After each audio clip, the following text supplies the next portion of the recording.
yasak, van yasağı, başörtü yasağı.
Siz oraya ruhunuzu katarsınız, oraya bu memlekete dair yani hizmet meseleye bakarsınız. Mekan ne zaman güzelleşir? Yoksa beton şu ortamı güzel yapan, geçmişten bugüne kadar gelen harika bir şeydir. Yoksa aynı şu yapılara benzer çok mekan bulunabilir. Ama içinde ruh olması lazım.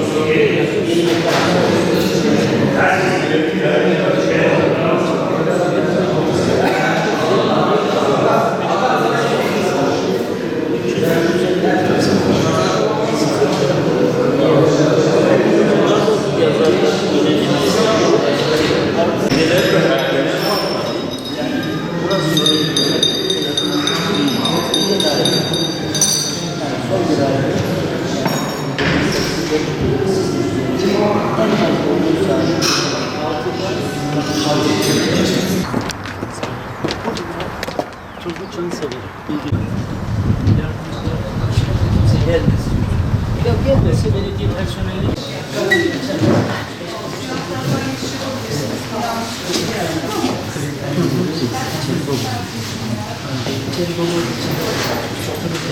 uzun süre mi ekranı? 10 dakikayla 4 saat. İşlerle baş başa diye bir program var. İstanbul Teknik Üniversitesi'nde doçent hocamız var. Misyonerlik çalışması sahası. O öğrenciler getiriliyor buraya. Onlarla 1 saat, 1,5 saat hasbihal sohbet ediliyor. Varsa kitaplarını imzalıyor, kitap üzerinden konuşmalar yapıyor. Onun dışında önemli doğum ölüm yıl dönümlerinde büyüklerimizin, ulemanın uygun programlar burada yapılıyor. Gelimiz. 30 makamlı tıpkı basın. İzmir'de 56 yılında 8 yılda tezleri yapıldı. Onun herkese de anlatıyor başkan. Şu tezin motifi var.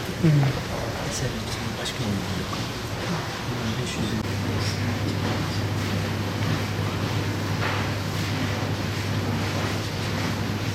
Gelince tohumda biriktirip istediğiniz kadar açıda tohumunu size ulaştırırlar. Siz de onu ekip yetiştiriyorsunuz veya hangi bitki istiyorsanız. Tıpta kullanıldığı için de onlar bizim Türkçesini millet kıraathanesi yaptık.